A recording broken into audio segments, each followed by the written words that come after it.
So today I'm joined by an old friend of mine, a player that I had the pleasure of coaching as a young 16, 17, 18-year-old. It's James Haskell. How are you, James? Good, pal. I mean, actually, I'm 40 now. That is a long chunk of my life that you've known me for.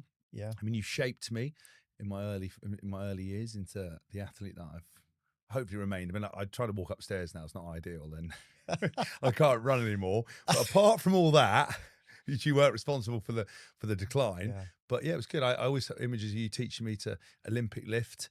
Yeah. Looking after Yeah. me when we went to Poland, trying to make sure that to protect me against the bigger boys. But it was all right. Good to see you, mate. Thank you. And for people that may not know James Yes. and his work, James is a former ex-professional rugby player, played for England many times, represented the British and Irish Lions. Now he's a entrepreneur. He's a podcaster with a brilliant podcast, which I had the pleasure of being interviewed on, called the Good, Bad and Rugby Podcast. Yeah. And he's a DJ, and I'm fascinated to talk to him Yeah. about your love of music and how DJing probably helped you Yeah. when you finished playing. So we'll get into all that stuff. Yeah. So, mate, I'm fascinated by leadership, as you know, Yeah. male leadership in particular. The reason I'm fascinated in your journey is, number one, I want to know from your early years what shaped you as a leader Yeah. and what you may have downloaded about what it means to be a man in the world and all that. Yeah. But more importantly, I'm really fascinated by, I know you're a work in progress and you'll admit that, Yeah. Of course. but I'm fascinated by how you've transformed since you finished playing. The reason I'm fascinated is because, number one, I know that you've had a lot of therapy over the years and you're a big self-development advocate. Number two, I'm also telling myself, and I want to get into this, that when you played, you was kind of also curious and a bit of a closet seeker. You wanted to know a deeper meaning going in life, which I resonate with as well. And number three, I'm fully aware that in recent years, especially since you finished playing, you've had some loss. Yeah. Yeah. Yeah. The loss of being a rugby player, which can be painful. Yeah. The loss of your father in recent times, Yeah. which is painful. The loss of a marriage, Yeah. a divorce. Yeah. So I know your father's more recent Yeah. and you're still kind of getting through that, but I'm really fascinated in how pain, challenge can potentially change us as men. I know in my life, I came out of a 9.5 year relationship about a year and a half ago, and the last year and a half has probably been the most transformational for me because I realized where I'd failed and I've got my shit together, and I'm looking forward to the next relationship. So I'm interested in how you've transformed as a leader as well. Yeah. Cool. So let's get into it. Yeah. Let's do it. This is going to be deep, isn't it? I hope so. I mean, I'm not sure you're going to make me cry, but I mean, we'll see. I don't want to make you cry, but I want you to make me laugh because I can take myself fucking too seriously we can. sometimes. I can do that. Yeah, I will do that. Yeah. Early years. Yeah. Especially in those early kind of download years where we don't really have much choice, we don't have much independence, 0 to 7. Like, what in those years, based on where you grew up and how you grew up, did you download about what it means to be a man? Do you know what? Because I was reflecting on this because I've got a daughter, and there's obviously so much in the press kind of around gender and gender identity, and kind of the fact that so many people feel like they're not the same gender they were born, and the person I become is a strong alpha male, someone that you might define as I mean, I always joke, if you open the dictionary, it's probably a picture of me under toxic masculinity with my shirt off posing or something. But I think, I hear you. Yeah, I think those kind of things are important. Actually, being a strong man, being aggressive when required, but being compassionate when required, being open when required. So early years, it's really interesting because I was talking on a podcast I did earlier today that a lot of my childhood, I wasn't very self-aware. I wasn't very aware. I had a very loving family. I had a strong male character in my life. I was just very active. I wasn't into pop culture. I wasn't into kind of, I didn't really have my own identity for a long period of time. Like, my mum used to lay my clothes out and I'd wear them. I didn't really have pocket money, so I didn't really go out and get CDs and do things. I started going to boarding school when I was 10 to 18. Yeah. So that's a very kind of closeted life away from the world. I played a lot of sport. I was encouraged to be very active. I know if one more fucking person says they've got ADHD, I'm going to scream. But when I was at about 8, I went to see different therapists, and I think my mum. I remember a lot of my childhood. My mum and dad sort of striving to not fix me, but find solutions to why I was maybe a bit disruptive in class, or why I couldn't concentrate as Right, much, or why I right. had so much energy. And I remember them. We saw lots of different modalities, which I've then sort of I've taken on later on in life. But I remember there was a person I went and saw that had these paint brushes that used to brush different parts of your face. I must have been to stimulate your nervous system. I don't know why, but I remember doing that and seeing different people and trying to, back at WAS, the old door project, that was another Uh-huh. extension of that kind of stuff. And so I kind of remember that as part of it. And then when I was 8, I got diagnosed with ADD actually, without the hyperactive part, but some people disagreed that I had that as well. Uh-huh. Put me on Ritalin from age 10 to 16. Really? Yeah, yeah, yeah. And then so I was on Ritalin. I didn't notice any fundamental difference. I know people talk about the side effect. I didn't notice it. It taught me to concentrate more, Yeah. which made me much more powerful as a person Uh-huh. now. That all the things I can do, the multiple jobs and hats I wear, Mhm. I'm able to sit knuckle down. I think I've got an incredible work ethic, if I do say so myself. Yeah. And I think it taught me to do that. But and then when I I played for was going to play for England under 18s against Scotland, and I couldn't. I basically went to the doctor and they said, "Are you taking any medication?" I went Ritalin. He went, "Fuck, the fuck are you talking about? You're taking Ritalin? That's a controlled substance." Mm. So they had to pull me out of the game. Which ironically, people then started rumors that I was on steroids. That's why I said, because I was always bigger Right. than people, Yeah. but it wasn't. It Yeah. was just because I was training hard, lifting weights. So I sort of had that. So that really was kind of what I was like as younger. I mean, I said as a strong dad, but I just wasn't self-aware. Then basically when I got to probably 15, 16, 17, I started to go to public school. I was around other people.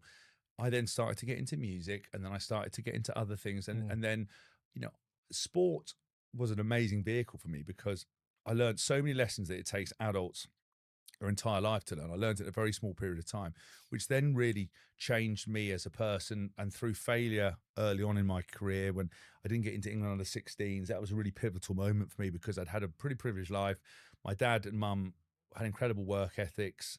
I remember my dad always coming to every game and being supportive. So Yeah. that innate Yeah. nurture was there. That was really important. I always felt loved.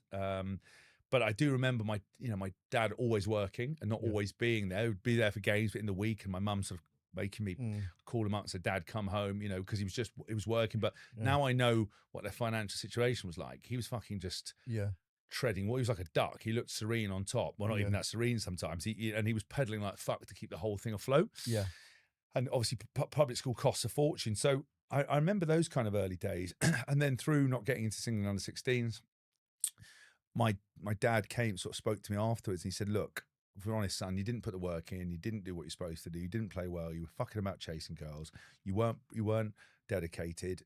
You can either see this as a disappointment and just play rugby for a bit of fun, or you can come back the next year and a half stronger. I've got a family friend who was a personal trainer. Yeah. I'll pay for him to come to the school and I'll train." And I basically went, "Well, no, Dad, I agree with you," because he'd always said to me, it's very valuable life lesson, which basically is what I carry through everything now, is you can lie to everyone else, but you can't lie to yourself. Yeah. Yeah. And he said that to me. He goes, "Listen, you can be upset with what I say and don't agree with it, but we both know you didn't do what you're supposed to do, and you can put all the front up, but when you actually stop, and if you do have that inner voice and you do have that ability to check in, you then go, actually, you're right."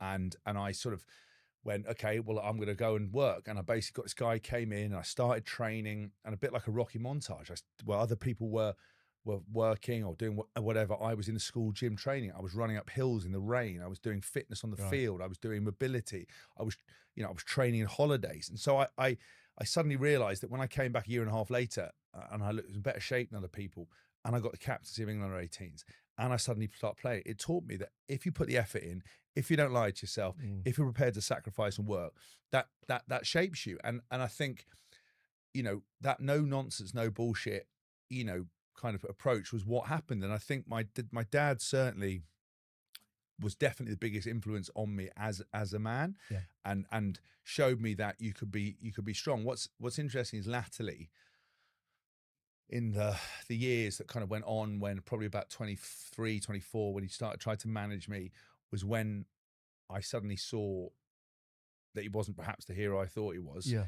and that you You realize that saw his shadows. you saw his shadows, yeah, and like then you start seeing actually, sorry, you start seeing his shadow, and you also see like, you know, the parents aren't quite the heroes that you thought you were. And some Yeah. people learn that really Yeah. early on because Yeah. they're fucking useless or crackers. Or some people it takes years. Yeah. Some people, you know, that their limitations aren't as bad. But I saw that changed our relationship. So you talked about, you know, I lost him probably a month ago, depending on when this podcast comes out. But I was very lucky that I had that journey of childhood where I was completely unaware, just fucking about. I had that period when I through failure and suddenly learned those lessons, into becoming a professional rugby player, into being around men, and especially our environment at WAS was, you know, what they prided themselves on was hard work, being a good lad, turning up, fronting up, accountability, supporting each other.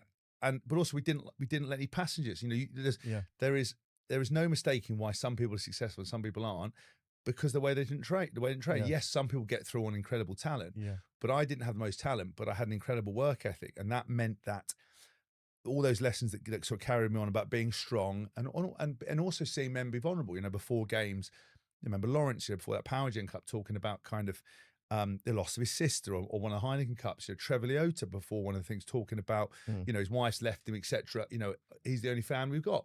So I always had strong men being vulnerable. So it never was a problem for me.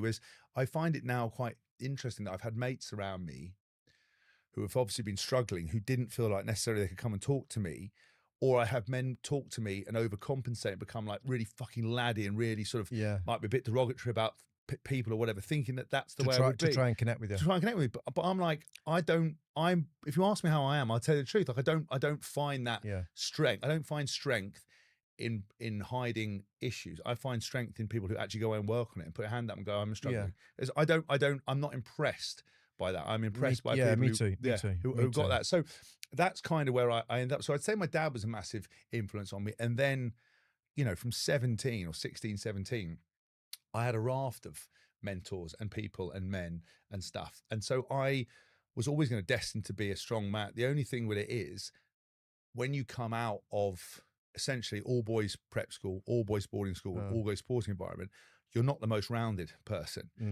And you know, you asked me a question about talking about kind of public school stuff. Like, I wouldn't send my daughter to a same-sex school if I had a son, because I think it breeds misogyny. I think it breeds a separation and entitlement. I think it makes women sexual objects, because you only see them for sure on dates and dances. So you're like caged animals. It's like a forbidden part of life, isn't it? Yeah. Whereas people who go to mixed schools, go to university, go to work environments, have a very different view. So I've had to, and my partner Chloe, my ex-wife, kind of really took those edges off and made me see it. So now I go, you can see why big corporate firms and politicians and all this kind of stuff are the way they are, and why there was a culture of, you know, I never did it, but kind of that slapping arse, all that kind of stuff, because they're just never exposed to them. And if all the people making decisions and running the country all go to fucking same-sex schools,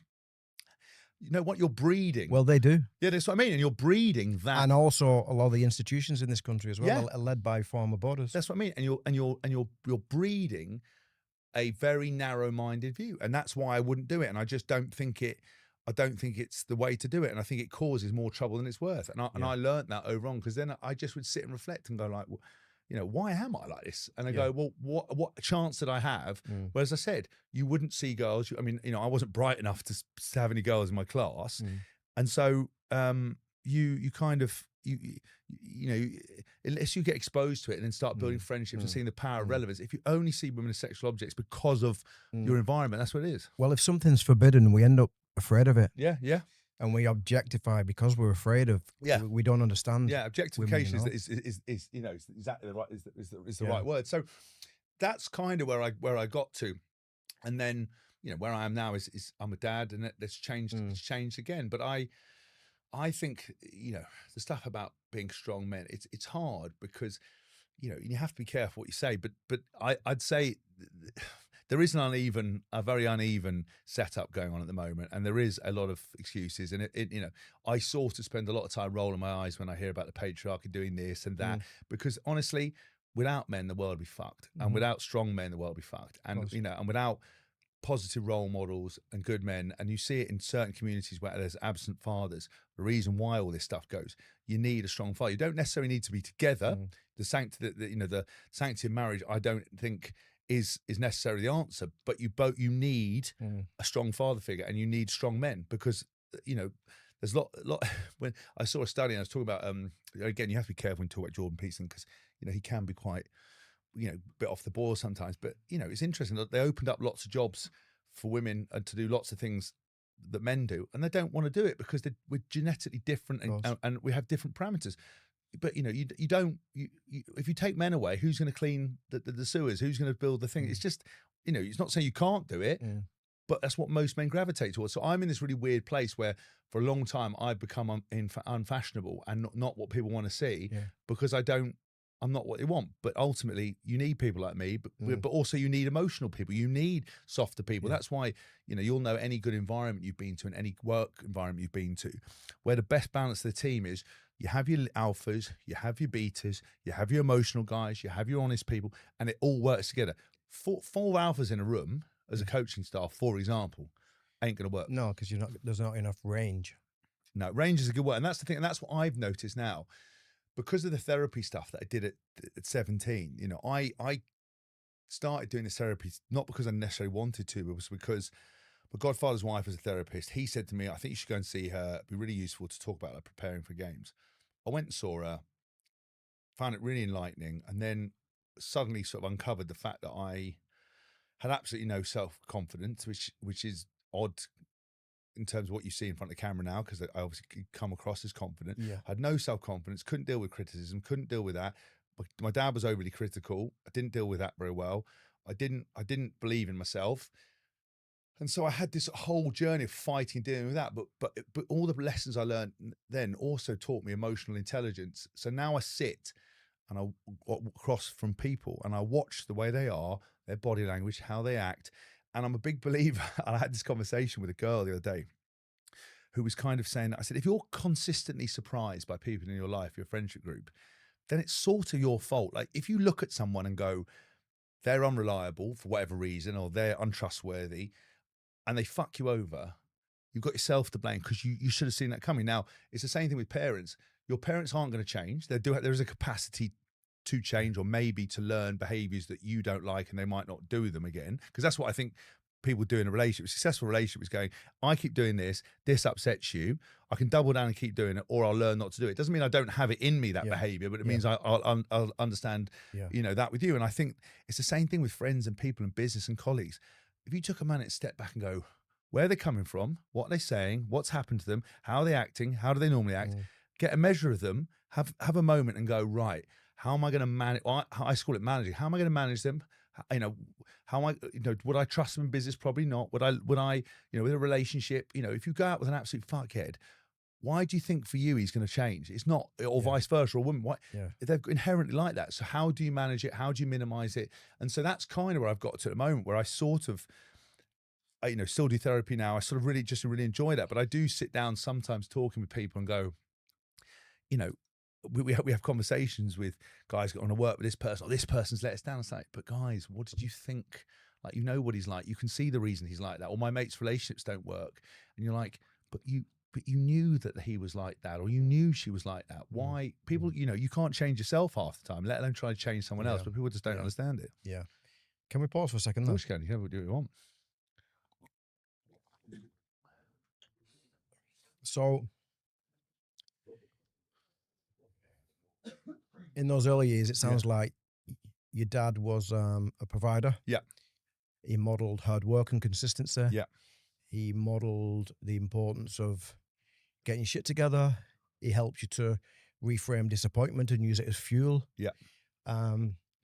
Massively optimistic, incredibly optimistic. Optimistic. So that's one part of him. Yeah.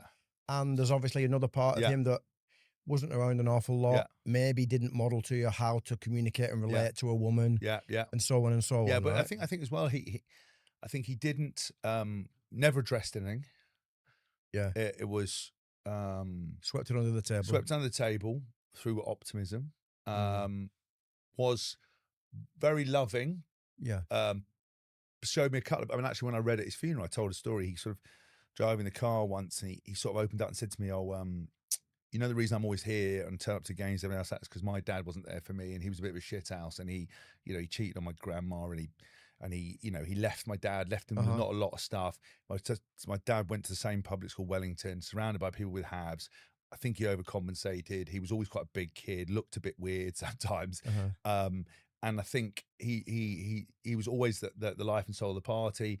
I think he didn't communicate properly from, you know, I don't know how, having seen what I've discovered since he passed away, how he survived and how he dealt with it. And you know, he would drink, so that was obviously a coping mechanism, but kind of how he managed that stress, because he just took everything inside, took it all on his shoulders, and then just couldn't abide anyone who's negative. It's like, instead of being sort of rational and going, like, I've got a problem, let's solve this, he would just fight everyone. It was the Haskell way or the highway. And so again, through the therapy stuff, that's why, because he's passed away, right? Everyone, it's obviously very sad, and I am sad because I love my dad. Yeah. We had a great relationship. But for example, my brothers find it harder because he had a much more different relationship with him, and he didn't necessarily say what he needed to say. Got you.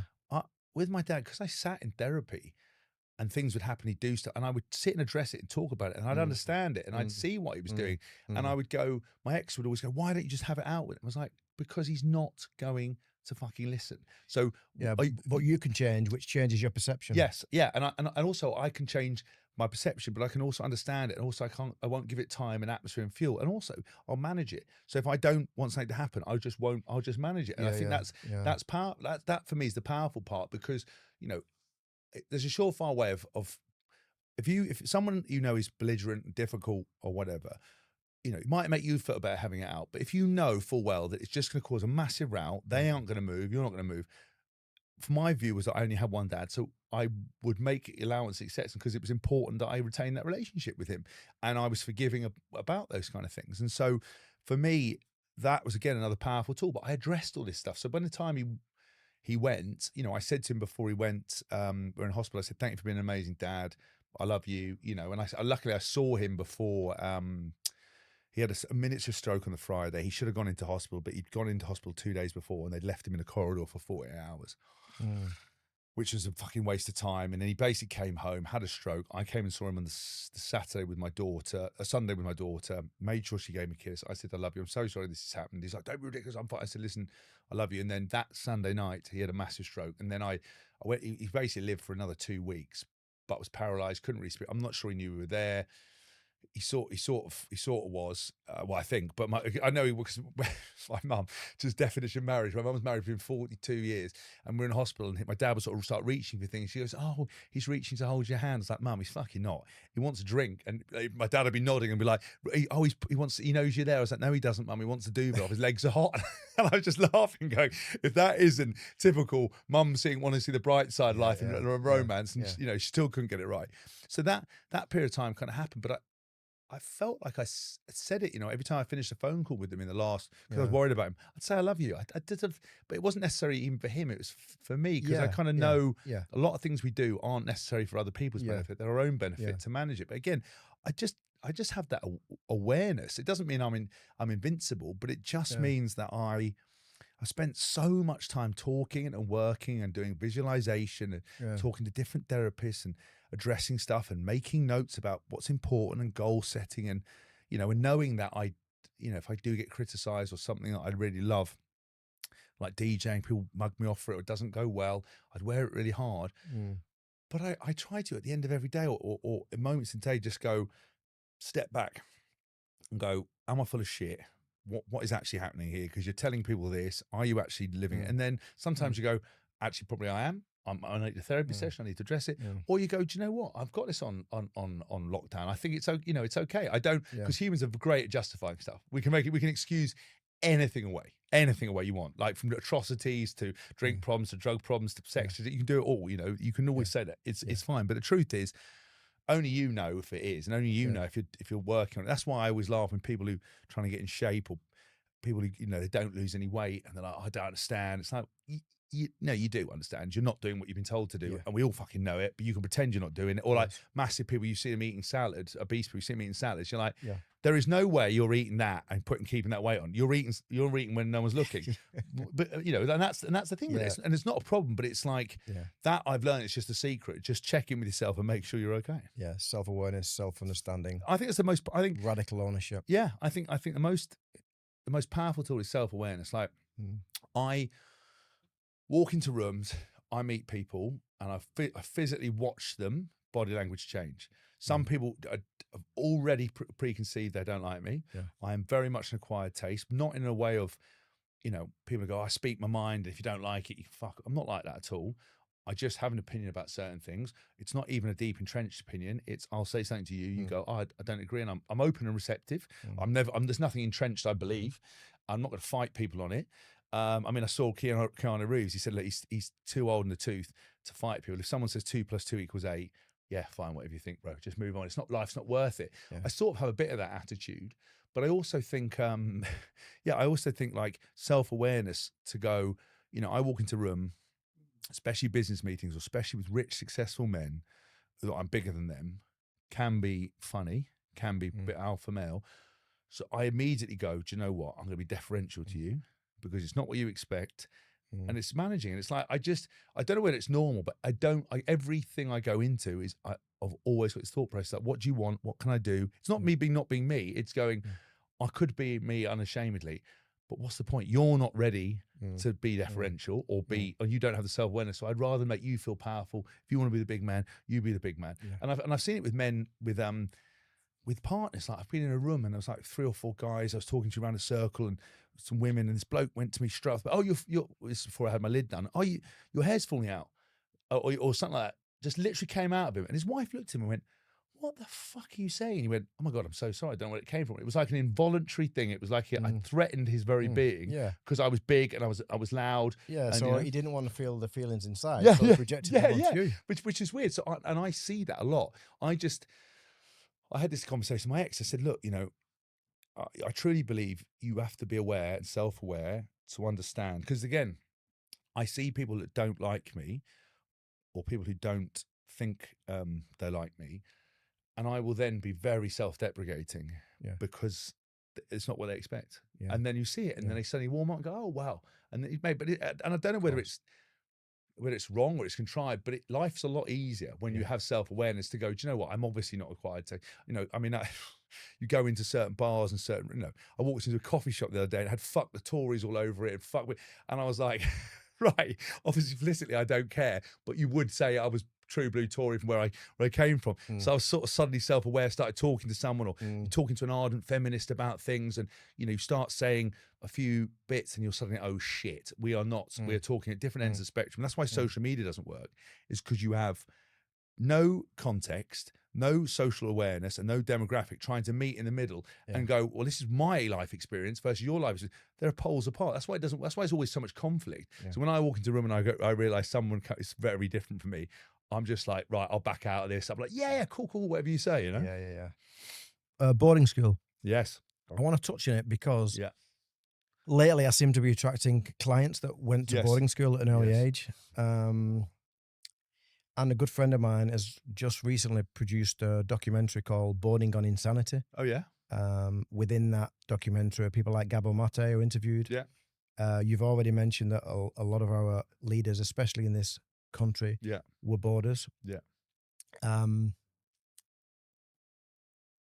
correct me if I'm wrong here, but in the people that I've seen,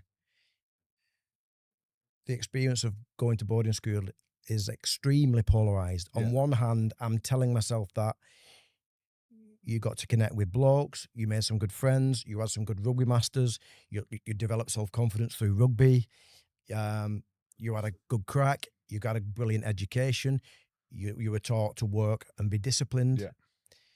The flip side of that, which is what I'm seeing with some of my clients, are they come out, they're brilliant at building things, they can earn a shitload of money, they're brilliant with systems and processes and getting shit done and going from A to B. Yeah. They're pretty good with money. Where they fail is in human relationships, Emotion, man. especially with women, because you've just not been able to fail No. and learn from relationships with Yeah. girls growing up. Plus, you've been told what to do and metaphorically beaten with a whip to Yeah. do well, that you've not got space to feel. Yeah.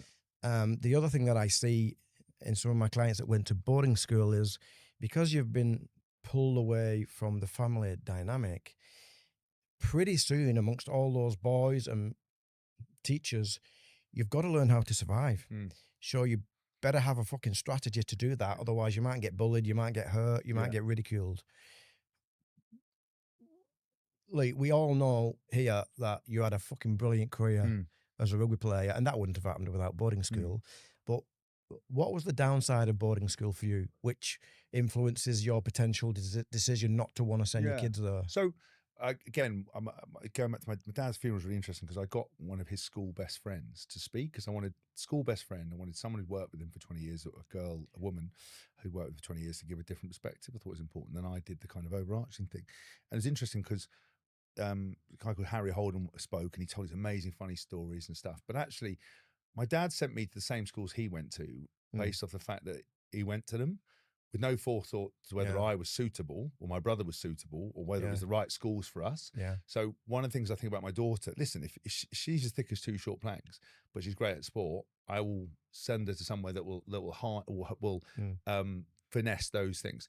If she's really academic, I will send them to the school. I will judge the right school on that suits her, not just because I want her to go there or whatever. So that's the first thing parents do. I don't understand that. Yeah. Pick a school that suits your kids, because not everyone's meant to be academic, and this belief that you've got to go to university is bullshit. You know, you can waste your whole life trying to find something when actually I'm very fulfilled now, and the reason I'm happy because I do what I love. I don't do anything I don't want to do. And when I do have to do something I don't want to do, I fucking hate it. And so I try to manage that now. And I end up sometimes saying yes to things. And my PA goes, "Why did you say yes to this?" I honestly don't know. I was just trying to be nice to someone. So I just don't want to do it. Yeah. And so, but going back to school, and at the funeral, I had a couple of his schoolmates, and one of them said to me, "You know what? I remember your dad. I used to stay with his family on weekends and stuff because my family lived in Hong Kong. Boarding school was pretty tough. It was a pretty horrible place back in the day, and it wasn't great, and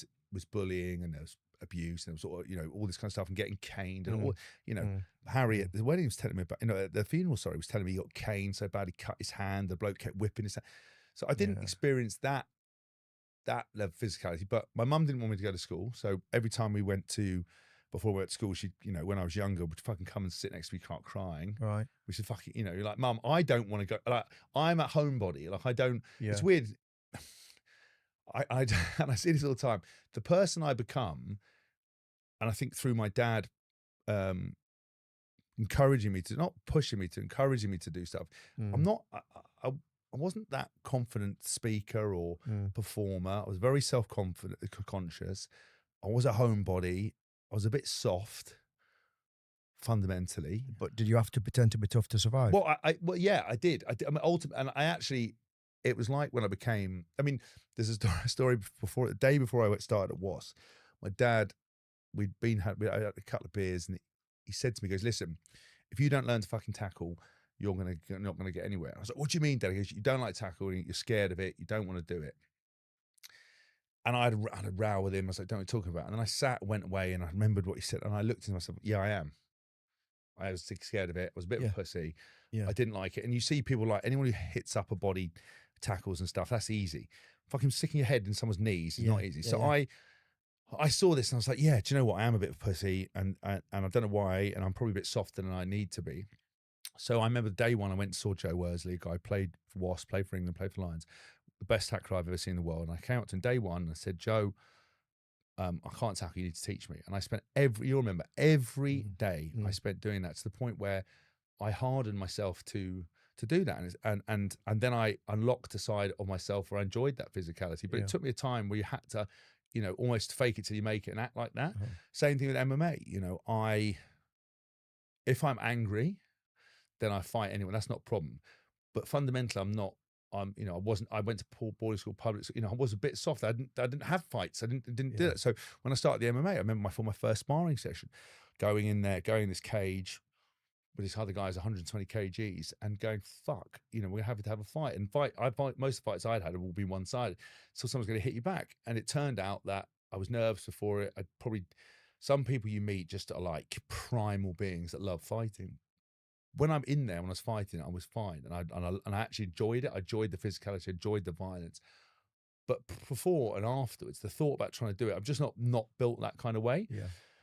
But as I've got older, I've definitely become more aggressive, definitely become more. And I don't know why that is, but I've certainly now become much more confrontational, and I've become almost what I created, but fundamentally I wasn't like that. So it's the same thing with school. I was a homebody. I didn't want to go to boarding school. I didn't, I enjoyed bits of it, but I'd much rather be at home. Yeah. And I had a close family, and so that I think was hard, being away from. That's tough, eh? Yeah, and so that was very hard, especially when your mum doesn't want you to do it, and so that was difficult.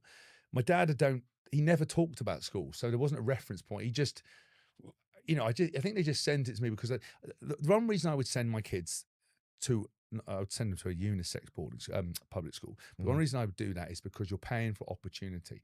You're paying for your kids to be presented with a whole raft of opportunities that you will not normally get, and also to make friends and meet people that later on in life will potentially be influential. And also, if you send someone like me to school, that I did all the plays, all the sports. I even did something called field gun, which is what Portsmouth, Southampton used to, assembling guns over a gun carriage and all this kind of stuff. I represented the school chess team. I fucking did everything. Yeah. My brother, not just passed through the school, just did bits, but not really, and so it didn't work for him. So if it was perfect, is that younger or older? Younger, and it's sort of. But I presented those opportunities, but the boarding side of it, I had an awful time the first 3 years. Any suicides in your time? No, we didn't. No, we didn't. But we had kind of. I had a tough time because I was obviously, away from home. You're a loud character anyway, and I remember the first sort of year when you're smaller, I was bullied quite badly by senior guys. Yeah. In the things like coming in the morning, throwing buckets of water on you, and I had to clear up sick with a fork and locking me in a trunk for like hours and stuff like that. All the crazy toxic initiation.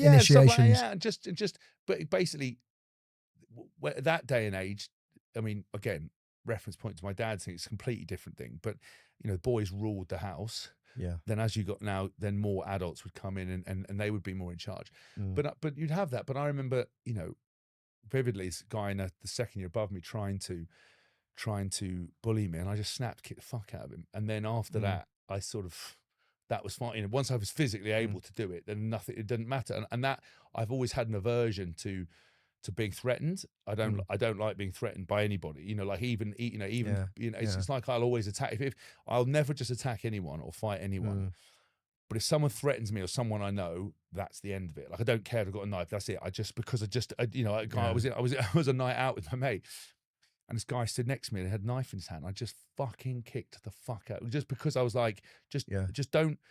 I don't understand why you can't mind your own business. Just get on with your life. I'm not threatening anyone. Why anyone wants to threaten you? And so with the school thing, I think that was very hard. Being away from kids is very hard. I think basically only seeing women as sexual objects was hard. I ended up actually having 2 paedophile teachers, but I never was abused by anyone. But you heard stories? Well, not of my friend. No, on anyone I knew. Not anyone I knew. And again, you see some of these guys later on in life. Have they been accused since? Yeah. Been it's funny. Before I came here, my friend who's done the documentary said, "Where did he go?" And I said, "Wellington." He said, "What? That was one of the worst." Yeah. There was 2 of them. There was two that got caught. But again, it's not. I would tell you if I haven't been abused, so I don't know how it would have affected me. But I would turn around and say if it happened. But I just, of course, that was never a thing. But it was obviously a thing, but it wasn't any of my friendship group. Because again, I think that the reason they prey on people that aren't going to say anything. Yeah. They aren't, or they just wouldn't, because they know I'd fucking said something. So, of course. And so that was kind of a different thing. I thought school though, I loved it because it taught me as you said, for the reasons to work hard. It taught me to be independent. It taught me to play sport. I became confident and articulate from Yeah. it. Yeah. And I was presented with lots of You could opportunities. stand up for yourself. Stand up for myself. Yeah. But I do think there's a lot of guys who found it very, very hard. Yeah, of course. And there isn't really any, or wasn't in my day, a safety net of people to speak to, and you just weren't encouraged. That's why when I went and did that first therapy session, it was so unusual. Like I didn't know what to expect. Like I thought I'd have to go on a chaise long and cry about my childhood, but I didn't. And Dr. Gillone, who's the lady who I saw or have seen my sort of entire life, she was really, and I knew I had a problem when she said, and again, this is all contextual problems, but like she asked me, could you tell me a game that you've played really well in? And I went, no. She was, what do you mean? You're playing for Wasps? Like, it must be a game that you thought you did well in. I was like, no, I couldn't. I genuinely couldn't tell her I'd done anything well. And she was like, well, obviously, hold on a minute, there's alarm bells here. What do you mean? So you're hard on yourself. yeah, hard on myself, but I didn't believe in myself. And then you come out of it, and then you go, Sean Edwards is a great friend of mine, but he, I found, his way of coaching initially, I found if he said to me, I was too many mistakes around kid, I'd take that really hard because I wasn't built to deal with criticism. I'd find it hard to remember my first game for Wasps. Rob Howley came out of the press and basically blamed the loss on me.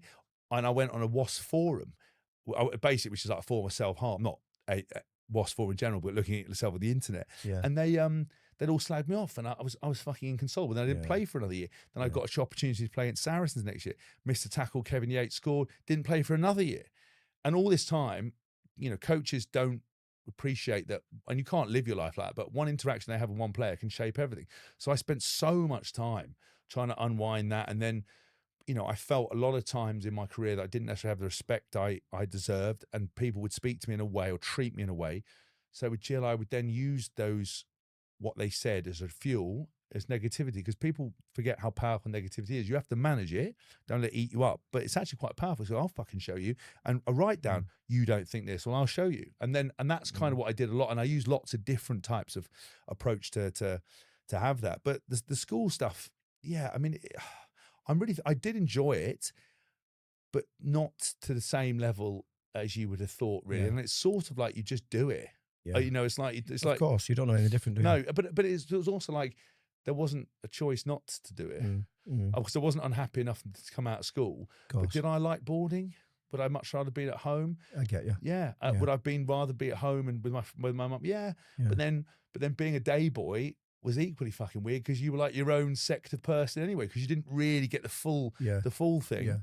Yeah. But I remember like, older guys and just just weird sort of shit that just went on. And then, you look at how I treated other people that I was in, because, my ex always said to me, goes, no wonder all you lads have issues, is we're just ruthless too. Like team sport's just ruthless. Yeah. Like I made a joke with you earlier, like people just, you just do that. Like, it's just banter, isn't it? But it can go over the edge. Yeah, can't but it? people say it's banter, but it's, because I hate that word.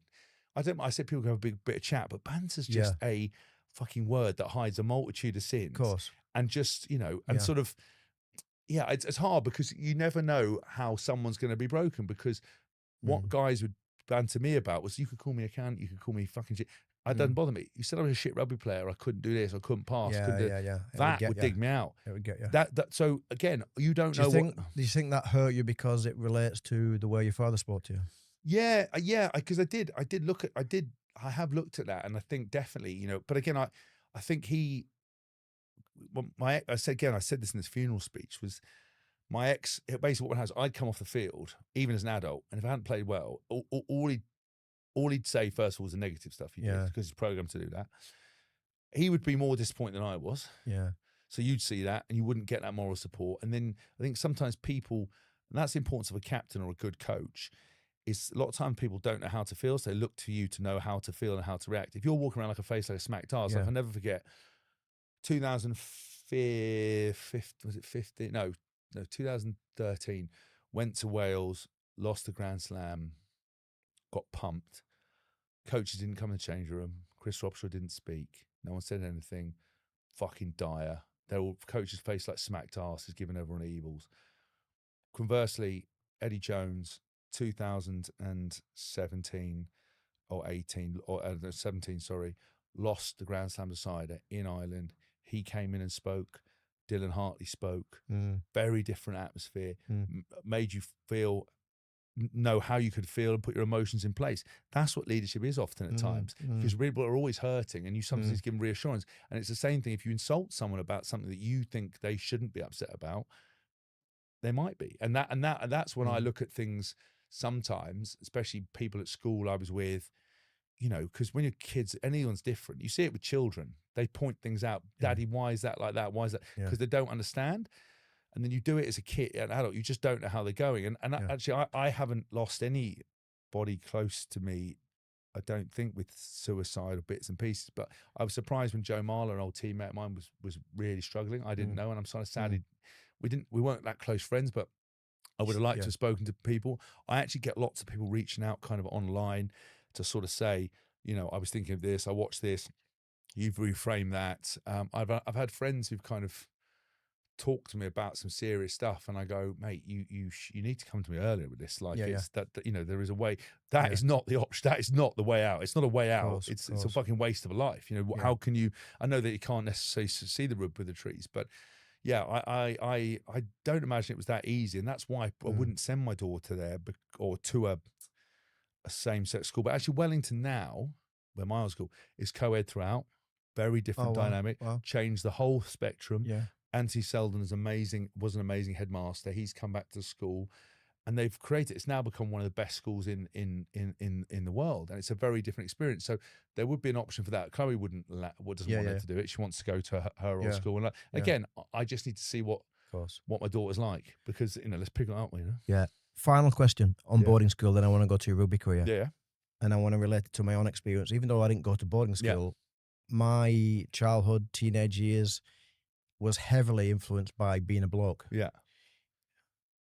Played rugby league when I was 8, rugby league teams, soccer teams, and women in my life were seen as this mysterious part of life that I didn't know anything about, I was a bit scared of. But I was taught I couldn't be friends with women. Yeah. Women are there to have sex with when you're ready to have sex with, and that's it. And they're not there to be communicated with. So in my life, it's changing, thank God. But in my life, because of that all male dominated upbringing, I find it really tough within female male relationships to stay regulated in my nervous system, to not react, to talk about my needs, to listen without interrupting, and to just be there, okay, and feel and emote. Has it been a struggle for you? And would you say it relates to going to boarding school? Yeah, I mean, I think you are a product of your environment. I think because this can help women to understand as well. Yeah, 100%. I think, look, as I said, you're definitely a product of your environment. There was female teachers, and who were strong and you have to be strong in a boarding school environment. They would be strong women because of the nature of the environment they were teaching in. We had girls only the last 2 years, so you had a multitude of years without that. I think, I didn't see women as anything other than people to have sex with for a long period of time. Yeah, because there was no other reference point. Me too. I had very limited time, and there was no way to be friends with women. I didn't. You know, there was just, especially with sport, the only time you had them was maybe a doctor, physio, and you're just like. The only way I can equate it is just like animals in a cage, and then someone's just walking past, and it's like a steak on leg. You're like, what? Yeah, it's like candy, isn't it? Yeah, that's what I mean, and that's not. It's not great. So I then I've had 4 long relationships. The most profound thing that I learned was the couples therapy, and I learned that women and men are speaking completely different languages. Yeah. And yes, you get crossovers of people that's like that, but you know, women with the emotion in terms of when they're saying things, it's what they're feeling, not what they're saying necessarily. It's not all the time, but some of the time. Men, practicality, problem solving, forget to listen. And I sit down now and sort of go, I either say it, if I don't know them well enough, I go, do you want me to listen or do you want me to fix it? Or if I've learned and seen them, I'm like, hold on a minute. I just need to be here and listen. And it's honestly, it's amazing. Or I'm not ready to listen, but I might be able to listen in half an hour. Yeah. But the thing is, I've now got to the point where, because I've had such a male dominated environment, and that's why I wanted a daughter. Well, I was never that asked about kids. Then I decided Chloe would be an amazing mum, and she absolutely is. And I thought be a good dad, and I had a good, as I said, I had a good childhood, a good upbringing, and I knew my parents loved me, and you know, they were great with me. But I wanted a daughter. I didn't want a son because I didn't want another male in my Yeah. life. I didn't need it. Yeah, And what yeah, I've discovered is I much more enjoy company of women. I mean, I've got good male friends, and there's nothing better. And I had my 40th birthday in Ibiza, where I had 25 lads, where I basically created a situation where we were always together. We just sat down and we fucking laughed and we talked and we took the piss, and it was the best ever. And it wasn't about chasing women. It wasn't going nights out. It was just us being together, unadulterated, just being idiots. And so that was kind of perfect. But for the most part, I prefer the company of women because I understand, you know, I enjoy the conversation. I understand the emotion. I like the different perspectives, but it's taken me a long time to get there. And actually, a lot of my relationships, I was listening to practicality. So, you know, there's a phrase that the therapist told me that you'll see a lot common. Women will say, "You never do this. We never do that." In my practical brain, I'm like, "What are you talking about? I've got a PowerPoint presentation of 5 reasons you're wrong," and you fight and you're aggressive. And if you just went, "Hold on a minute. This isn't about what's being said." It's like, you're not feeling seen, you're not feeling heard, you're not feeling listened to. You need reassurance. You've lost, because masculine energy and female energy is really important. Like, when a woman gets into a masculine energy, when she feels like she's got to defend herself, she feels like she's got to protect herself, feels like she's got to own up and she's got to do all this stuff, it doesn't sit right. And it's the same thing with men. It's the same with us. When she's in her feminine, yeah, spontaneous, non-linear, yeah, and we get into our feminine, it's a shit fight. Yeah, it's a shit fight. Yeah, irrationality, and you can't deal with it. When people feel seen, heard, secure, reassured. So I then sort of sat there, and do you know what? I struggled to sometimes with my ex because once you've have arguments and emotional stuff, it's hard to do that. But we do co-parent really well, and when I'm able to regulate myself, and I think because of the nature of my life, like there's reasons why I am the way I am. I have a very stressful life in terms of managing my family's affairs. I have 5 jobs that I do that are all different, but all centered around performing. I'm in pain a lot of the time, and pain fucking does you in.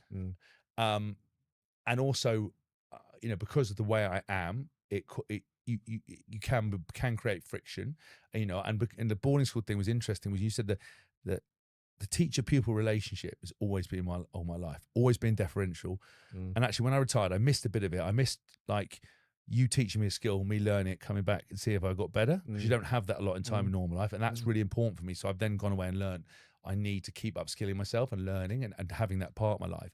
But I also find the teacher-pupil relationship at boarding school and in coaching and sport, I now go the other way. I'm fucking sick of being told what to do. I'm sick of being told off. I'm sick of people, like, I find it very hard in doing public-facing podcasts and media interviews and people having an opinion and telling me I can't say what I want, don't say this, editing me, getting upset with me, people telling me off, people trying to manage me, people trying to control me. I've gone, well, mate, you had 35 years of that. yeah, that's what I've had. And so that you're finding balance. Yeah, and you're right. And so, but again, I sat there and I've gone the other way. Now I find it really hard. I find it very hard to have those elements, and that's why I think relationships are harder for me now. And look, I never say never. I don't see myself having a relationship again. Yeah. I won't say that, just because I don't want to have to not be selfish again. I don't want to have to answer to someone.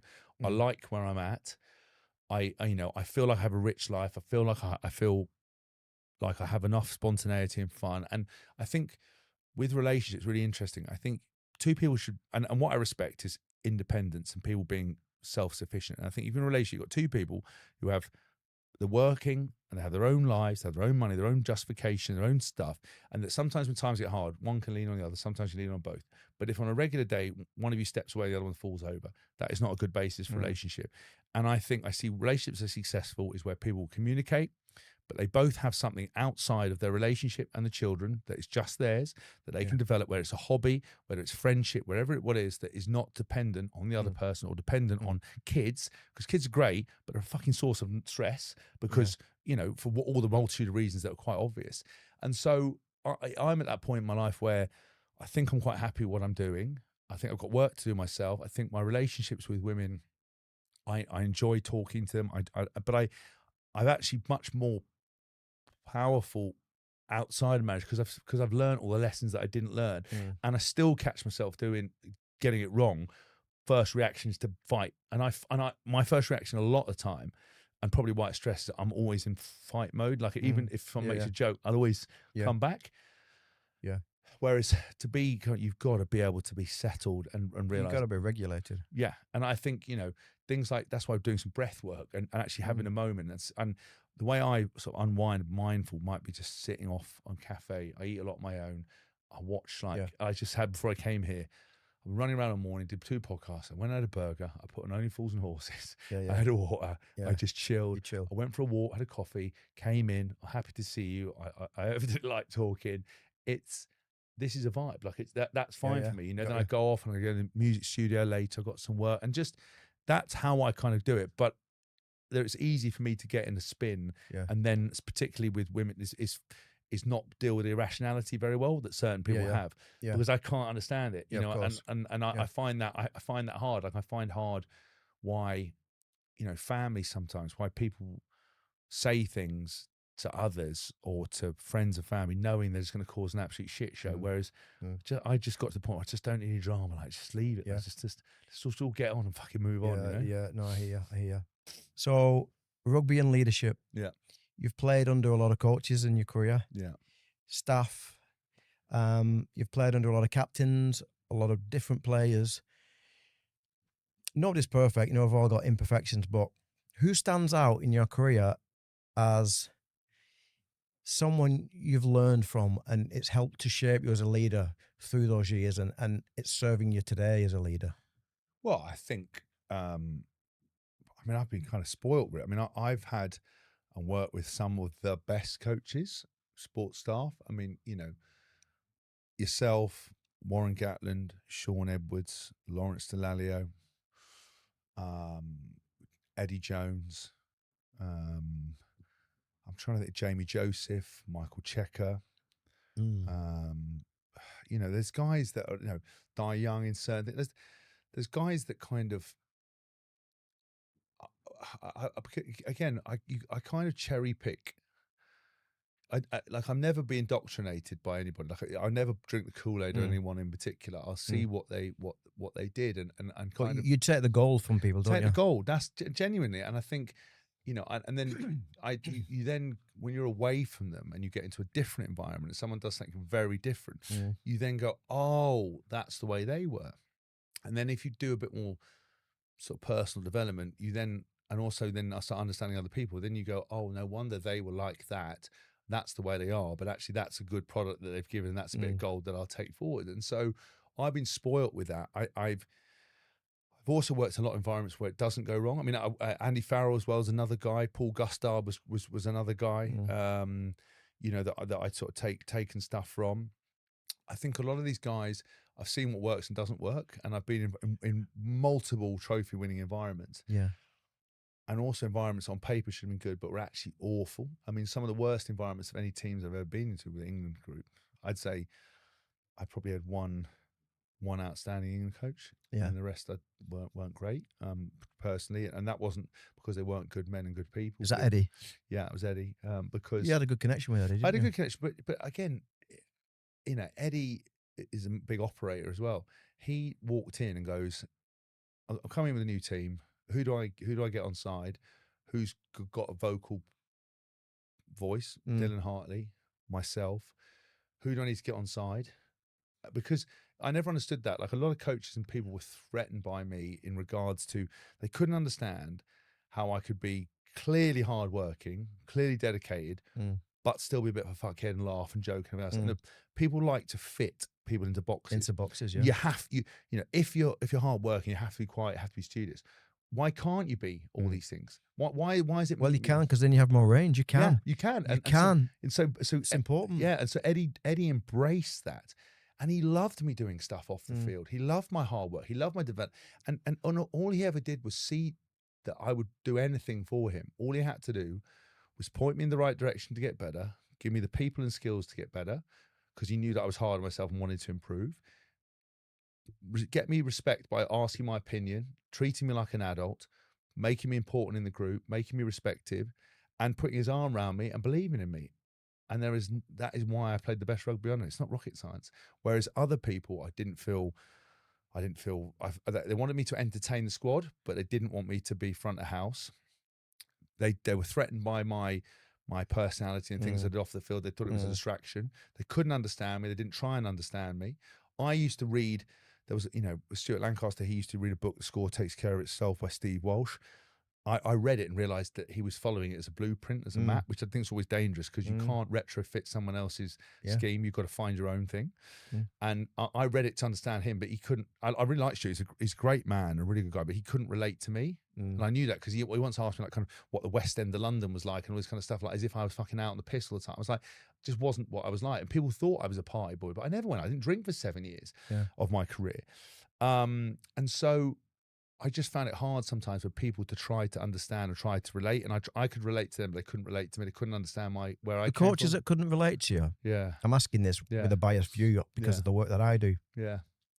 Do you think it's because they were incredibly logical and they couldn't feel? Yes, because Gats, in my judgment, is not incredibly logical. He can feel. Yes. Yeah, that's. Do you think that's why people couldn't relate to you? They couldn't feel you. Yeah, I couldn't feel me. I couldn't feel me because I didn't fit into a box of what they wanted. They couldn't. And look, it's weird, because lots of people are narcissistic and people have like a god complex, and people always think that they might be the star of their own Truman Show and they're very exciting. But there are people that are a bit different, unrelatable, and me and my best mate Paul Doran, I find sometimes in environments where some people are very happy being average or their version of being good, but a lot of stuff wasn't for me. I wanted more. I always wanted more. Yeah, I was and I wanted to go and try more, experience more, do more, play more, get better. Wasn't satisfied, want more. And some people don't want that. So when you then come into an environment, someone's best weekend, I remember talking to some of the Gloucester boys, and their best weekend was coffee with the lads and something else. Like, where have you been? I've been to Monaco Grand Prix. I've been out the piss with this. We've done this. We've played here. I've gone and done some MMA. Like, people just be like, well, what are you doing? And it shines a light on sometimes on the difference between people. And people were different. They push you away. But Gats would love that kind of stuff. Yeah, he did. Yeah, Gats was great with me. Because he was much more of a man manager, but Sean as well. Like, I learned. I found Sean hard when I first started because he was so direct and brutal and difficult to understand. Yeah, difficult to understand. Yeah, but like truthfully, but then as I got to know him, and as you got to feel his heart as well. Yes, exactly, because he's one of the most caring, compassionate people I've ever met. Correct. And then, he's had a tough journey himself, all the kind of stuff that he's gone through with his dad and his parents. You then start seeing it and seeing allowance, but he was always been one of my biggest cheerleaders. He turned me into a test animal player, and he helped shape me. But did I always find it easy? No, I was a kid from public school that was getting shouted at by a northern guy that wouldn't sugarcoat it. I was one of these people that couldn't deal with your shit. I'm not that he said that, but that just told you're making mistakes and walk off. I needed somebody, and actually, one of the most valuable lessons I found is that I did a bit of a course on how you learn, and how can you expect other people to help coach you if you can't ask them, if you can't communicate how you want it to be learned. And I tried this with the England coaches once. I won't name them, and I basically said to them, look, knowing me, doing all the therapy, you can't just come up to me and say that I didn't do well. What you need to say to me is, this is what you did well, this is what you did badly, but this is how we're going to make those bad bits better. We go and work with him. I told them, and they honestly looked at me like I was like I had a mental breakdown. They just you'd have to have a level of compassion to accept that. No, but they treated me like I wasn't right in the head. And they were like, "Oh, you're overthinking. Oh, don't worry about it." And I'm like, I'm not. I was like, I'm not overthinking. I've just, but you've been a bit sensitive. Don't be hard. I'm like, I'm not. I've just told you. Don't tell me that I've missed these 3 tackles or done this breakdown. Tell me why. Tell me how to fix it and point me in the right direction. You've done them a favour. Yeah. The reason I asked you the question earlier about feelings, I've got an example of that now. Yeah. So one of my clients, Matty Pete, the coach of Wigan, he had Andy Farrell over a couple of years ago at one of the games, and he had a chance to speak to Faz, and he said to Faz, these are Matty's words, Faz, how come you've become so good in your time in Ireland? He said, Matty, I just learned how to feel. Yeah. You just learn how to feel. Yeah. Instead of solving things with logic. Yeah. For me, If someone can't feel you, well, if someone can't feel themselves, Yeah. they can't feel you, Yeah. and they try and rule you with logic. Yeah. It's so important Massive. for all male leaders to be able to feel a little bit more. Yeah, but also, and it's feeling what somebody needs, what someone doesn't need. Attuning. Attuning, that's exactly what attuning. Where the most powerful leaders don't do one brush pencil or don't do one approach for everybody.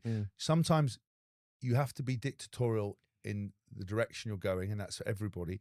But how you talk and feedback and manage each person has to be profoundly different. They need range. They need range. And unfortunately, a lot of these coaches didn't have range. Yeah. And a lot of the old school people at boarding school and all these other people didn't have range because that's how they, Of course. that's how they were. And that's how they learned. And that's how they were. And so my dad talked to me, Yeah. but actually I didn't finish the story. My ex went up to him after a game and said, stop being so hard on James. You just need to be nice. He's hard. And then he didn't, and but he took it on board. Wow. And he stopped, and he's like, he was trying to be more positive because someone had told him that what he was doing was hurting someone, and he was such a loving man. And nobody's probably ever told him in his life. Yeah, never told him. And so she said that, and I was like, I thanked her for that, and I thanked her in the speech. And I said, listen, because as soon as he knew that he was doing something to hurt someone, he never wanted to do that. Yeah. It was just the way he'd learned. So monkey see, monkey do. It was all from a place of love. Yeah, always plays for love, and so he just wanted me to do better. He wanted me to have a better life than he did. He wanted to be a better dad than his dad. He made an active choice to do that. He sacrificed and did everything to make my life better. So obviously, there's sometimes flaws in that with like selfishness and justifying things because you're helping others and helping yourself. But fundamentally, that's what he did it. And I think with a lot of these coaches, they can't feel, they don't understand. But guys like, Di Young as well would be able to go, look, wouldn't always get it right, but would be compassionate, have a minute, take a day off, look after yourself. This has happened. I hope you're okay. Same thing with Eddie, always asking about your family, always remembering people's names, even if it was just business and charade and good for it was important. You look at the way Saracens were so successful.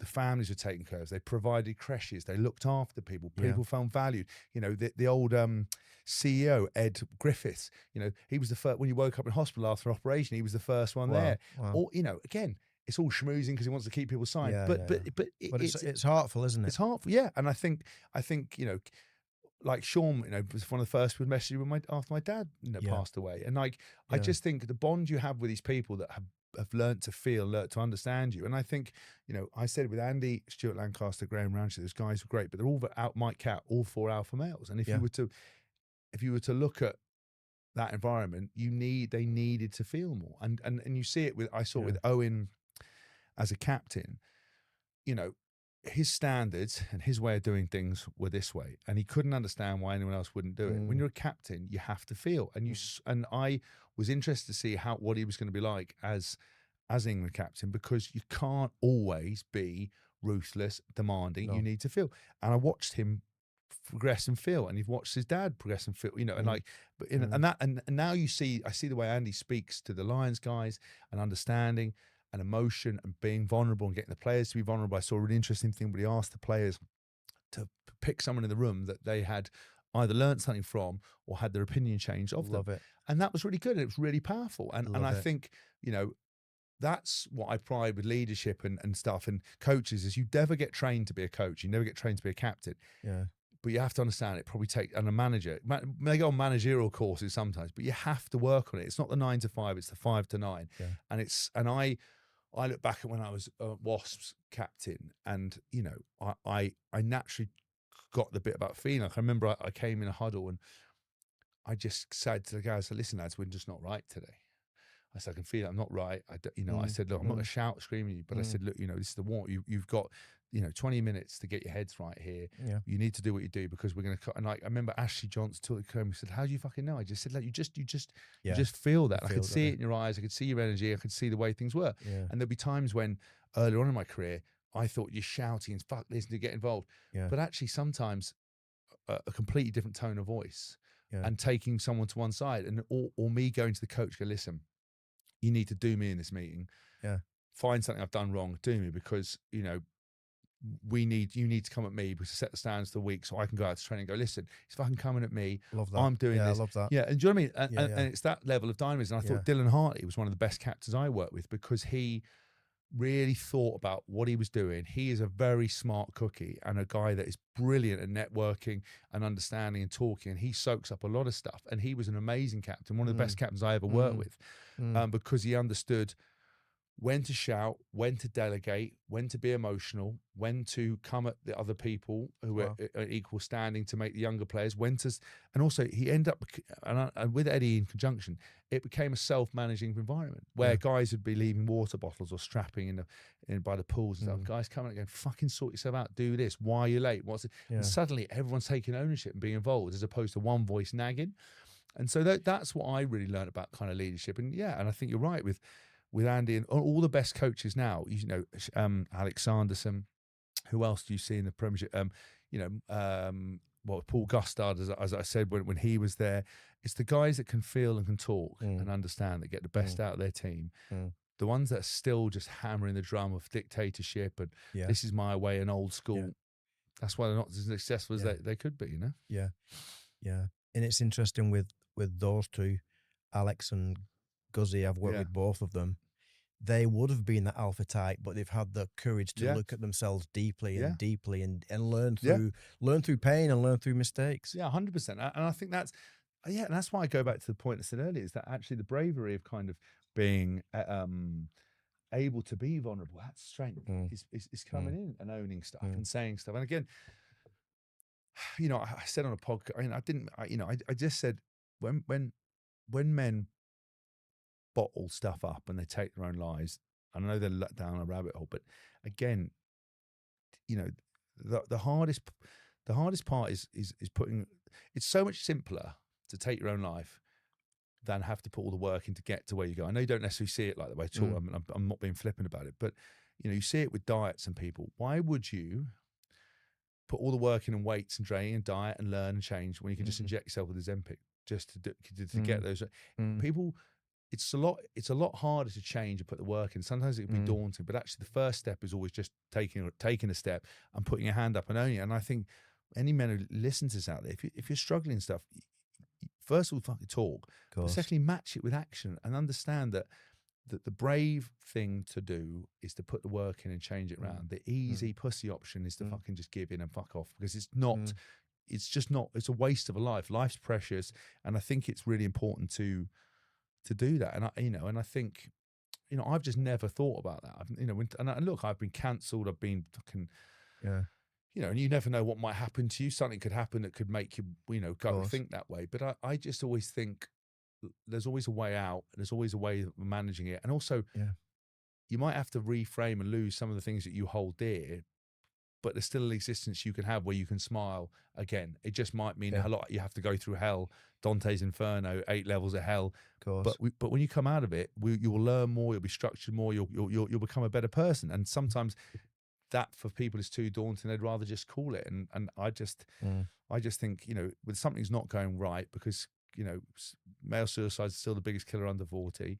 There's more charities than ever. There's more talk ever. But my concern is, there's a fuck ton of talk and there isn't a lot of action, and there's not much transformation happening. No, they're not. And there's also all these charities are not changing what is the thing that kills them. No. I think that they looked at 3 things that killing men: providing for family, partners, access to kids. And when I say partners was, again, it's a sticky situation because there's always you got to get the details, don't know the facts, but essentially, way women are perceiving a relationship, what's acceptable, how you can speak to your partners. There's a lot of men feel like they're being spoken to and dealt with in a way that they can't react to, whereas it's sort of a double standards in regard to the other way around. And so those 3 things are what men are killing themselves over, but nothing's changing about it. So I find it very hard, because I just see all these people raising more money and talking about it, but talking's the first step. Talk without action is just a fucking waste of time. 100%. I agree with you completely. Big question for you. I've got a big question for you. Yeah, go on then. It's a bit loaded. It's fine. I could be completely wrong. All right. You seem to have created a life for you after rugby that you love. Yeah. You love DJing, you love podcasting, you love sometimes flying off and going to a party, you love hanging out with your mates, you love your daughter, you're co-parenting really well with your ex-wife. It seems to be a lot, even though you're on the edge of burnout, maybe. Yeah. You seem to be living a life that you love. Yeah.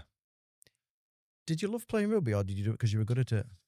So because I sat down and looked at this because I watch it now because I want to be good for the podcast when it's rugby relevant. Mm, What I loved about rugby was the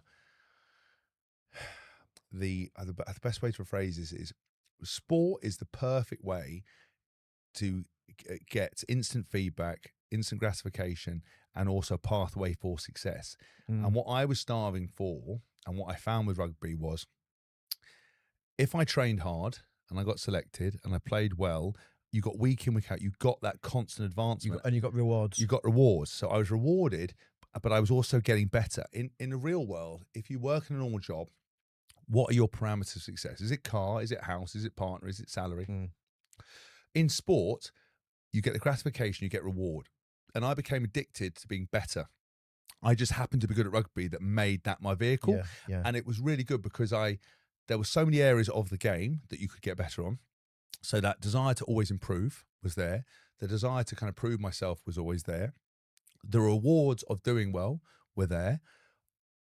I really enjoy the big crowd. If I played in from one man and one dog, I wouldn't have done it. Yeah. The bigger the game, the bigger the spectacle, the bigger thing, I was much more interested. That's why I would never, I mean, I can't run, I can't physically do it, but I would never turn out for fucking another side. I would never play. Or a testimonial game. I would never do, even if I was able-bodied, I would Yeah. never do it. I do not care. Yeah. What I loved is going 80,000 people at Twickenham, not 85,000 at the Principality, Yeah. traveling around the world, being made to feel special, but also, if I trained your body, you got bigger arms, you got bigger legs, you got fast, you got better at tackling, you played better, you got a better team. And it's like that all the time. And then you dip down, but even through injury, if your head's screwed on, you come back better. Yeah. And also you develop. When I was injured, with my toe, I did 2 courses online. I developed my DJ and I started making music. I wrote a book.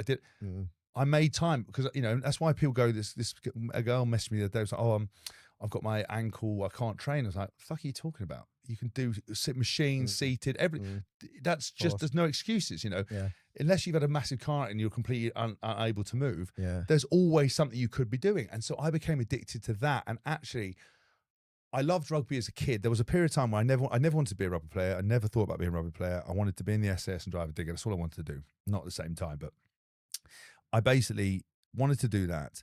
I then went to a school that played rugby.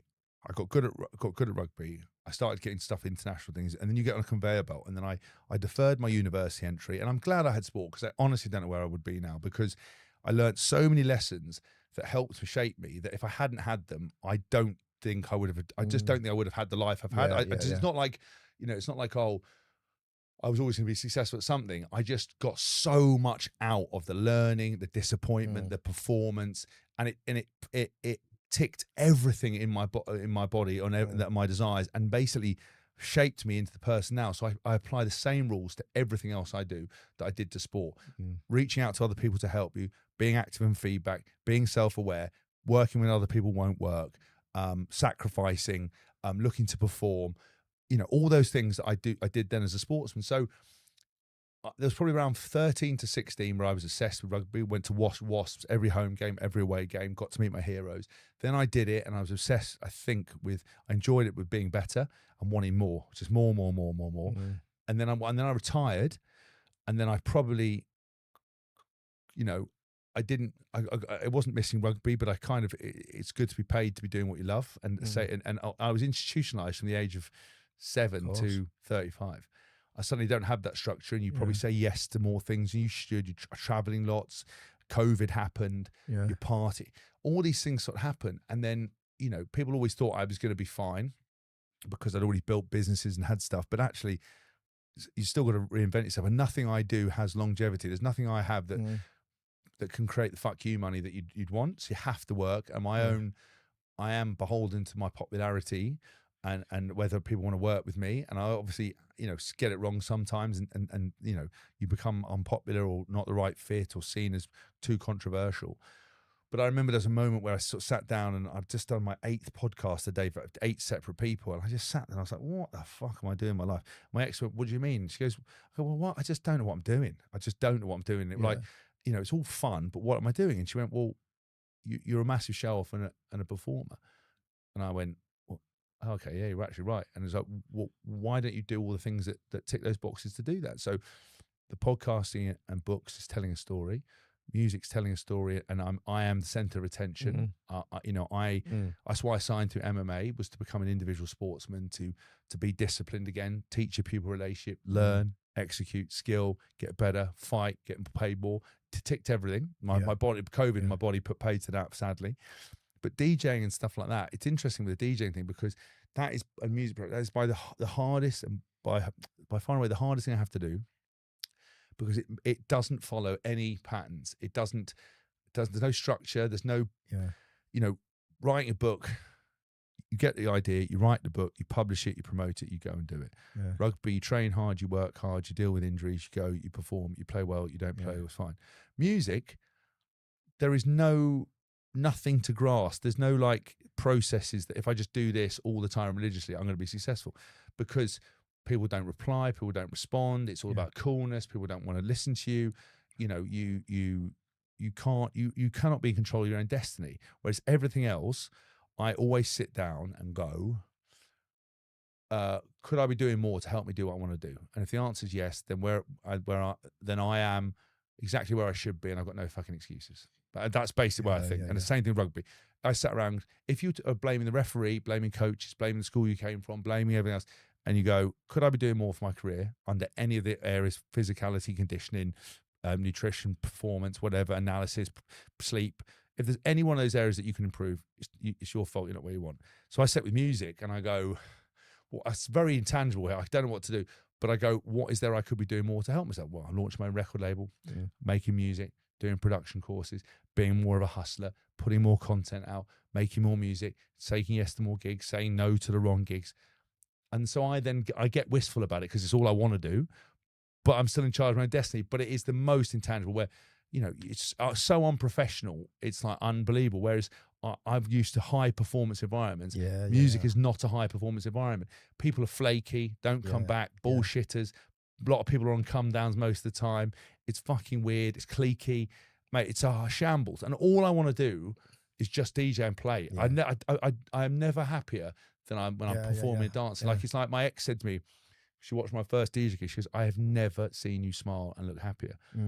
And it ticks the boxes, because I get the performance, so I get the adulation, I get the stress of performance, I get the attention, I get the fact that you're a bit of jeopardy, the pressure. It does everything for me, and I get to travel, and you get to be professional, and sometimes you get to let your hair down. And how fucking good is house music? That's what I mean, especially 90s. I know that's what I mean. I know that's what I mean. And like music, and just like when I first started saying my therapist, she started saying, do you use the power of music? Because where focus goes, energy flows. And she was like, people always talk about changing states. If you can catch someone in an argument early doors and make them laugh, or whatever, the argument can be diffused. If you're having a terrible day and you put on a tune that makes you feel good, you'll change your mindset. Equally, if you have a breakup and you put on fucking, Magic FM and sort of sad love songs come on, you're most likely to crash into the car into a wall screaming, I love you, baby. You know what I mean? But it's the same thing with DJ. You're playing emotive music to people that want to dance and make you feel good. You're on a constant buzz. But then interestingly, if you end up playing music, so I get booked to a load of commercial gigs that I fucking hate. Yeah. Right? Because I'm playing to music to people that aren't there to listen to that music. They're there because it's a sevens tour, and it's a byproduct for corporate. I'm not playing music I like. I like some of it, but it's still, I've played it so many times, it's lost its effect. Because you remember, what starts as a summer hit, when you hear it every day, by the end of it, you can't stand it. You might then rediscover it in a couple of years. But I quite like this song. I played a gig on Friday night, and some of it was nice, some of it was, I was having to play certain stuff I didn't want to play. On Saturday, I turned up and I walked out of the car, and as soon as I got out of the car, I was like, oh my God, this is fucking banging. Went out and went, mate, can I play? I just fucking played what I wanted to play. And honestly, the footage, I'm like, I honestly did not stop. How did that make you feel? Like, oh my God. Like, what is happening? Is that spiritual for you? Yeah, yes. Oh, yes. Because it is for me. Yeah. And it was for me in my rave days as well. Yeah, I did. I think when you turn up to a game, so when you tried, like back in the day, you had 8 games a season. You can do 8 games on emotion. You can't do 42 games on emotion, based on the fact that high performance environments, your team might be struggling, you might be out of form, your relationship might be in a shitter, you might be injured. what I created custom playlists that I would change every 3 months. That as soon as I got on the bus when it arrived at the stadium, put my headphones on, I would feel $1 million and be zoned in. It's the same thing with the music now, where it doesn't matter what's happening. You hear a song, it completely changes you, and it spiritually takes you, and it puts you in a completely different mood and thing. And it's like you then bond. And I mean, at Glastonbury, the first year I went, the first day, it's like fucking music by committee. I want to go and see this. I want to go and see that.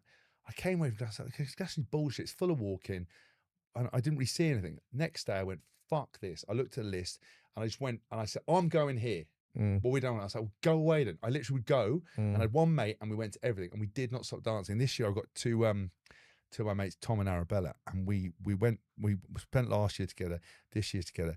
We just go off and do our own thing, and we just dance and dance and dance and dance, and it was just, you cannot stop smiling. And it's like, someone comes towards a dance or starts. We were like that. You'd walk into a tent, you'd be like, oh fuck.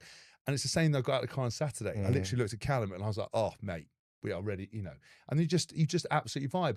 And all I want to do is that job. And I make music to get records signed to do it. But it's of all the things I do, it is the hardest to grasp and make successful. And I'm 40 now. It's all I want to do, but it's the hardest thing to make happen. And I'm sort of running out of fucking ideas. But it's the one that pays your soul. Yes. And that's why I want to do it, because I just know that I will be happy. And I would phase out so much other stuff, but I just can't afford to do that at the moment, because music production doesn't make you money. It can cost you money if you work with engineers and people to get stuff finished. The records don't really pay you anything unless you're mega, mega successful. Yeah. The gigs are what makes you pay them. But the people coming to gigs, they don't want to necessarily play you because they think you're a rugby player and you might be a wedding DJ. And I'm like, that's why I've rebranded myself under Haskell, with a whole different look, whole different energy, a whole different social media to own that. And it's amazing because people start signing records. I've just taken the James off.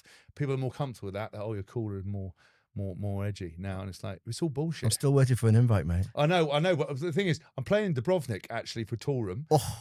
So there's one in September. I'm also playing September. Yeah. Send me the dates. Oh, well. I fucking love dancing. Yeah, I know. I wish every man would dance, do you? Yeah, I don't understand why people don't. Like, well, we know where it comes from, don't we? Women dance, men don't dance. I couldn't dance for years, but mate, man. I just don't care. Like, I know, again, know your limitation. Like, mate, I just keep it tight, the two-step, mate. It's just, and also, I think, I don't keep it tight. I'm like a fucking snake. Yeah, that's what I mean. Yeah. Like fucking doing the worm and shit. But I'll be like, who's your mate? Oh, it's White. He's just there fucking doing all this stuff. Mate, I'd love it. But again, look, it's easy said than that, because people always say this, you shouldn't care what other people think. Everyone cares what other people think, because it's how we're programmed. What you got to understand is it's caring what the right people think, coming the right influences in. And if I listened to all the criticism I had, I never would have done anything. And I genuinely believe if I listed all the things that I'd done, I've lived more lives than some people live in a whole life. And so if I take criticism, so now I just, again, if someone I really respect says don't do it, and I value their opinion, I'd think twice. If I get in a dance and start fucking dancing and judging, like, fuck off. If I stand up and do a public speak, someone doesn't like it. It's like, you go and do it. Oh, fun enough, you can't do it, so shut up. And I just think people just need to shrug off that judgment and that snootiness and whatever. It's like, everyone's got shit going on. And do you know why? Some of these people are shitty and judgmental because they fucking hate themselves, or they hate their lives, or their partners, and their relationship, or whatever. And it's them coming out. That's why people attack people on social media. Of course. It's like, if you looked behind the curtain at their lives, I feel sorry for people like that, because I've never once thought about jumping online and being rude to someone, because I'm too busy living my life. And I've got it tattooed on me. It says the best revenge is living well. Yeah. Just fucking live well. Just sure. The biggest, the more, as long as you get on with your life, just worry about yourself. And that's why I don't understand about people who are hypercritical. I have so much to do with my own life, and I need so much work that I'm just worried on me. I don't worry about political situations. I don't worry about what anyone else is doing. Well, it's a distraction, mate. Yeah. It's a distraction from looking at yourself. Yeah. And the thing is, it's so much easier to call someone else out. Correct. Because you know why? Changing yourself requires hard work and sacrifice 100%. And feeling and emotion 100%. and hitting rock bottom and picking yourself up. Oh, fuck that. I'd rather just mug someone else off and try and destroy someone else's career. Yeah. I don't get it. Yeah. Mate, I've loved it so far. We're coming to the end. Yes. I've got one final question for you. Yeah. So if your life so far Yeah. was an epic movie, Yeah. and it's on right now Yeah. at the cinema. Yeah. And all the people, the cinema's full, and all the people watching the cinema, watching your movie, love you, Yeah. and they want the best for you. Yeah. And they're all on the edge of the seat, Yeah. screaming at you Yeah. what to do next with your life. Yeah. What are they saying? James. I would say they are saying to me, you probably need to refine what you're doing. I think you need to refine what you're doing. You need to, get your work-life balance right. I think, I worked very hard to make sure my daughter is a real priority, and she always is. But again, it's easy to say yes to work, but making sure you have quality time with her. I think refining what you're doing.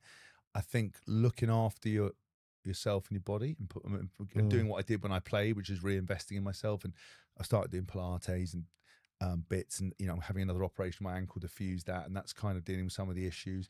Sleep as well, making sure you're prioritizing that. Yeah. Yeah, and I would say it's those kind of things, and also, sort of just maturing into the person that you are in terms of the way you conduct yourself and stuff. Because I don't know whether it's whether it is missing playing on the environment, but there's always a lot around me.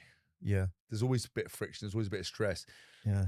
And that's not good for me. It's not good for other people. And actually, sometimes you just don't need to do it. You can just be smart, and you don't need to say things and do things. And actually, it's just let it wash over you. And I think if I could fit into that, there's great earning potential. There's great stuff. And if I can keep getting to this goal of DJing and playing around the world, great. then that will be fine. And I think, I think part of the from what the therapist told me, is part of ADHD. You have a bit of a destructive personality where you just do stupid shit just because sometimes it's fun. And hyper focus. Hyper focus, yeah. And that for me is like, if I can cut down some of that, then that would probably be better, and I'd be very happy. And then I think I'm a good dad.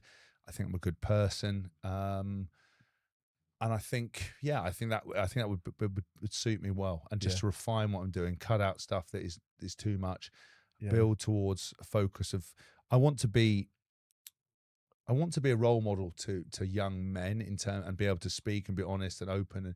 And some of the stuff I've told you about, what I've learned about performance and mindset and things I've taken from people, I like to impart that. I think it's important. You need strong men. I think you need to, guys like Andrew Tate and all these other people, where they go wrong for me is that, and it's converse with feminists and stuff. You don't need to do the other sex down. We're not in competition like that. No. We should celebrate our differences and celebrate who we are, instead of going, well, I don't like that in you, so I want that to change. You should be just do you, and we'll do us. And I think I would like to become a voice for men in that regard, regardless of what women are doing. It's not. I don't need to do down women. We've got so much work to do ourselves. Of course. That there's about a fucking 80,000 gigabytes worth of stuff to work on before you start getting into that. Whereas it's too easy to blame other people, blame other sexes, blame your family, blame the government for why you are the way you are. Let's spend a bit of time on ourselves, and worry about everyone else a bit less. And watch less social media, because in my life and my reality and the work I do, the world's changing. In my sphere, I'm working with some fucking incredible men, man. They're just incredible. Well, but again, what you got to remember about the world is there's extremes on both ends, and they are the loudest. Of course. The people in the middle are just working to get food on the table, get on with their lives, and they really don't give a shit. And it's actually, when you see it at times when they are drowned out and the masses come, most people don't care. Most people aren't interested. For these people on the end, all this nonsense and noise, it's how they validate themselves, and how they're lost, and they need to navigate. The average person does not give a shit. They're too busy trying to keep food on the table, run multiple jobs, build a family, try to get through life. And that's why you should stay off social media, because don't believe anything. Because I've not, half the battles and half the things that people have, I'm not being confronted it. The gender thing and stuff like that. I mean, I've never won. I work in media, arts, podcasting, comedy. I've never had any problem with anyone about anything. Of course. I've never said it doesn't matter. You know, I've never, Yeah, you know, me too. yeah. And I think I think that's just media scaremongering. Mm. Don't get me wrong. There is a lot of lost people out there, and that's why I think it's important for someone like myself and someone like you to be honest and open and say, yeah, you know, we have good days, we have bad days, and here's how we deal with it. And sometimes we do feel worse, and sometimes we do fine, and you know, sometimes we're lost, and we're all just trying to find our own way. But I try to take one day at a time, be self-aware, and just try to be a bit better today than I was yesterday. And that could be 1 or 2%. But you know, and some days you get it wrong, and some days you're back. You know, yeah, of course. Came back from Glastonbury on the Monday. You know, I was definitely not a better version of myself as I was the day before. Yeah, but you know, that's the way life goes.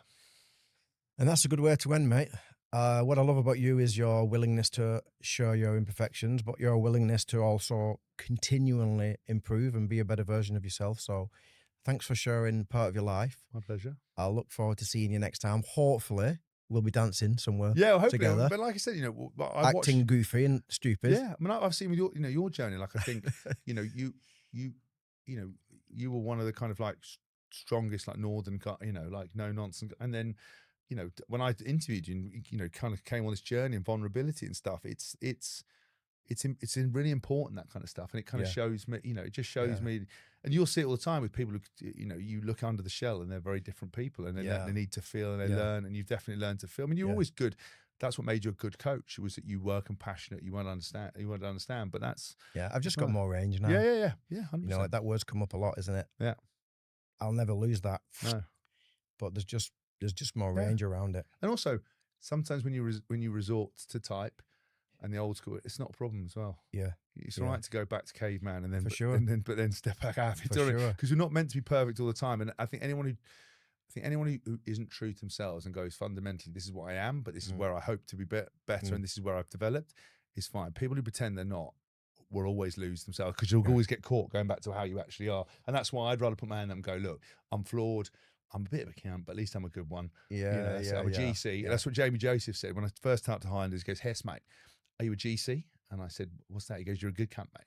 And I said, well, I hope so. He goes, mate, we'll see. And at the end of it, he shook my head. He goes, mate, you're a fucking GC, Hess. And I was like that. Right. But then they did try and take the piss. They went, will you drive one of the lads to the airport? And I was like, it's a fucking hour away. He goes, oh, so you're not a GC then. I was like, don't fucking try and manipulate me. But they were great. Yeah, love it. Mate, for the viewers that maybe are new to your work, where can they find you? So you can find me, I'm on all social media platforms, and I mean all. I'm even on TikTok and Snapchat, not sure why, under James Haskell. And I've got a couple of books out. The last book I wrote is called Approach Without Caution. And that's kind of a lot of mindset stuff and a bit of an observation on life that I've kind of written. I've got a few podcasts and bits and pieces, but just search James Haskell anywhere. Ignore some of the dodgier stories and you'll find me. Then my music's under Haskell on Spotify, Apple Music. Mate, I've loved the conversation. Thanks, brother. And I hope it's not too long until I see you again. No, we're going to be dancing. We'll see it. Beautiful. Cheers, mate. I hope you've enjoyed this episode, and see you on the next one.